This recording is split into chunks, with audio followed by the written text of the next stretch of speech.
Hi friends, நாங்கள் மார்க்கெட்டுக்கு போயிட்டு வந்துட்டோம். என்னென்ன வாங்கியிருக்கேன்னு சொல்லிட்டு காட்டுறாங்க. இன்றைக்கி வந்து ஃபுல்லாக நான்வெஜ் தான். இன்றைக்கி சனிக்கிழமை. நாங்கள் சனிக்கிழமெல்லாம் சாப்பிடுவோம், ஒன்றும் பிரச்சனை கிடையாது. வாங்க நம்ம என்ன சமையல் பண்ணலான்னு சொல்லிட்டு பண்ணிக்கிட்டே இருக்கேன் சமையல். ரொம்ப பசிக்குது எனக்கு, ஏன்னா நான் காலையில் உப்புமா கம்மியாக தான் சாப்பிட்டேன். சரி வாங்க என்னென்ன இருக்குதுன்னு சொல்லி பார்க்கலாம். இங்கே பார்த்தீங்கன்னா ஷீலா மீன் வறுவல் எங்கள் வீட்டில். மசாலா வந்து கொஞ்சம் தூக்கில் தான் போட்டிருக்கேன், லெமன் புரிஞ்சிருக்கேன். ஸோ அதனால் காரம் கம்மியாக தான் இருக்கும். இது வந்து ஷீலா மீன் இது, ஓகேவா?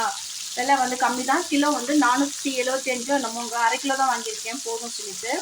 அப்புறம் நெக்ஸ்ட்டு பார்த்தீங்கன்னா இது வந்து இறால் வறுவல். இறால் வந்து 1/4 கிலோ வந்து 200 ரூபாங்க. 1/4 கிலோ இறா வாங்கியிருக்கேன். இது வந்து ரொம்ப சிம்பிளாக செஞ்சேன். நிறைய வெங்காயமே சேர்க்கல இதில், அதனால நிறைய போட்டு சதன்னு செய்யாமல் ஜஸ்ட் வந்து மிக்சியில் போட்டு அரைச்சிட்டேன். இது எப்படி செஞ்சேன்னு சொல்லிட்டு நான் ஒரு வீடியோ போடுறேன், ஓகேவா? ரொம்ப சிம்பிள். சரி நானே சொல்லிடுறேன். இறா நல்லா வாஷ் பண்ணிவிட்டு மஞ்சத்தூள் உப்பு போட்டு வாஷ் பண்ணிவிடுங்க. வாஷ் பண்ணி அந்த நரம்பு எடுத்து வச்சு க்ளீனாக வச்சுக்கோங்க.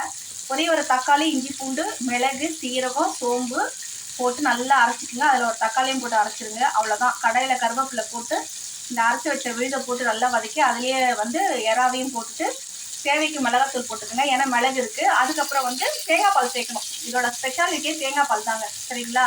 தேங்காய் பால் போட்டு இந்த மாதிரி செஞ்சீங்கன்னா சூப்பராக இருக்கும் டேஸ்ட்டு. செஞ்சு பாருங்கள்.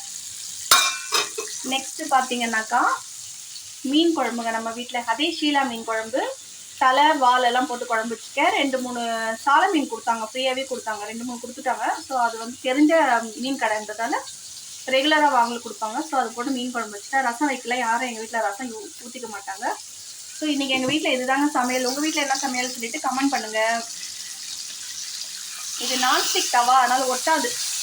ஸோ ஈஸியாக வறுத்துடலாம், ஒன்றும் பிரச்சனை இல்லை.